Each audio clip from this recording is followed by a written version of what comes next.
के इस पेज पर आपका स्वागत है। दोस्तों, अक्सर मैं अपनी खबर में आपके घरों में चल रहे टीवी वाले कोट पैंट टाई वालों का जिक्र करता हूं। आप जानते हैं क्यों करता हूं?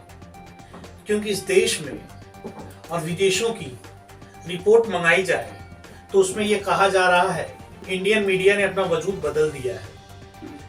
और अगर आजकल यहाँ दो तरह की पत्रकारिता हो गई, हालांकि ये पत्रकारिता पहले भी थी, एक थी लेफ्ट विंग और एक थी राइट विंग।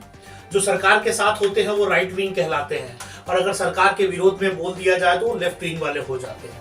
ऐसे पत्रकारों को दो भागों में बांट दिया गया है। उसमें फिर आपके कमेंट बॉक्स में, खबरों के नीचे कम्युनिस्ट, मुस्लिम सपोर्टर्स, वो तो आपको गिफ्ट में ऐसे शब्द आपको मिलते रहते हैं। आपकी टीवी में तमाम चैनल हैं और चैनलों में खबर चलती रहती है, और विदेशों के एक सायरन बजने लग गया है, और सायरन बजते ही ब्रेकिंग आ जाती है।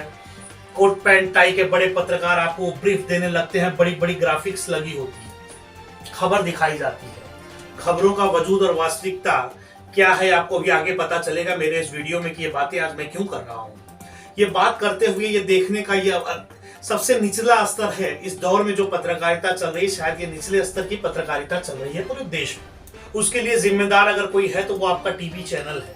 क्योंकि उसी बात से अंदाजा लगाइए कि आपके लिए जब शो तैयार किए जाते हैं, आपको 8 से 9 बिजी रखने के लिए प्रोपेगेंडा, एजेंडा और तमाम तरह के जो शो चलाए जाते हैं, उसमें किस तरह की बहस होती है तो आपने देखी होगी। और वो बहस का आदी आपको बनाया जाता है, आपको मजबूर किया जाता है कि 7 बजे आपको ये देखना है कि हिंदू और मुस्लिम विचारधारा क्या इसी चैनल से निकलकर बहेगी। दो तरफ दो लोग होते हैं, दोनों बात करते हैं और वही चेहरे होते हैं, मानो इस देश में हिंदू और मुस्लिम पर बात करने वाले दूसरे लोग नहीं हैं। वही कुछ लोग होते हैं जो गिने चुने होते हैं, एक तरफ होते हैं लेफ्ट विंग, एक तरफ राइट में होते हैं। मुसलमान हिंदुओं की बात करता है, हिंदू मुसलमान की बात करता है, आपके टीवी पर चल रहा होता है और आप अपने टीवी को बड़े ध्यान से देखते होते हैं। उस समय तब आप ज्यादा मुस्कुरा देते हैं जब कोई हिंदू नेता आपके मन की बात कर जाए, जब कोई मुस्लिम नेता हिंदू के बारे में बोल जाए, उस समय आपके अंदर की उत्सुकता और बढ़ जाती है और अगले दिन के लिए फिर आपके लिए एक प्रोपेगेंडा तैयार होता है कि कल आपको किस सब्जेक्ट पर, किस मुद्दे पर बिजी रखना है। फिलहाल इस समय मुद्दा दो ही चल रहा है, हिंदू और मुसलमान को लेकर के।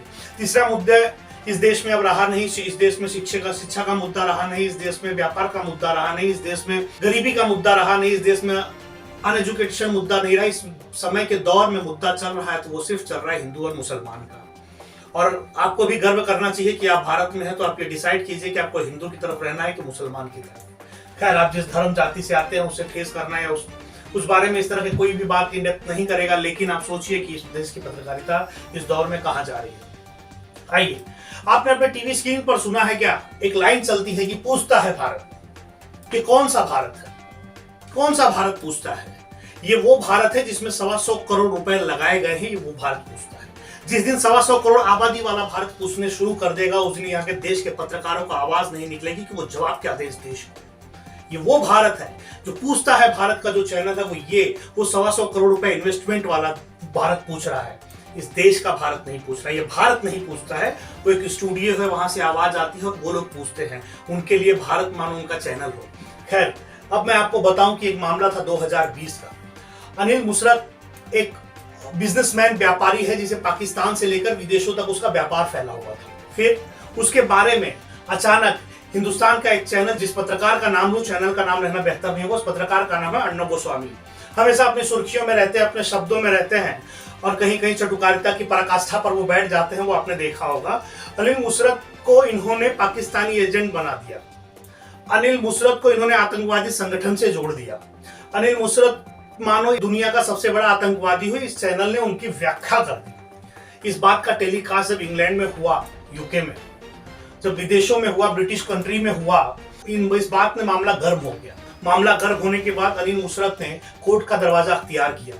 कोर्ट पर जब जा करके और फैसले सुनाए गए तो मामला यह खुलकर के सामने आया कि अर्णब गोस्वामी को कोर्ट ने फटकार लगाते हुए मानहानि का दावा अनिल मुसरत जीत गए और मुसरत को अर्णब गोस्वामी से पैसे देने के लिए कहा गया।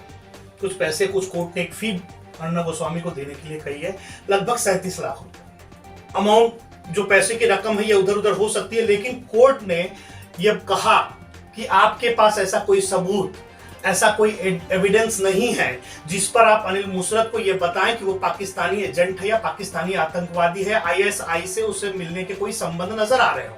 सोचिए, एक छोटी सी बात है, लेकिन सोचिए कि हमारे पास कोई सबूत नहीं है, और लेकिन हम किसी बड़े बिजनेसमैन को हम अगर आतंकवादी बता दें, क्योंकि उसके वो पाकिस्तान का है या वो दूसरी किसी कंट्री का हो सकता है, दूसरे किसी देश का हो सकता है, तो हम अपने सरकार की चटुकारिता इस हद तक कर ले लगते हैं कि हमें दूसरा हर कोई आतंकवादी नजर आने लगता है। ये घटना ये बताती है कि हमारे देश की पत्रकारिता का स्तर कितना गिरता जा रहा है।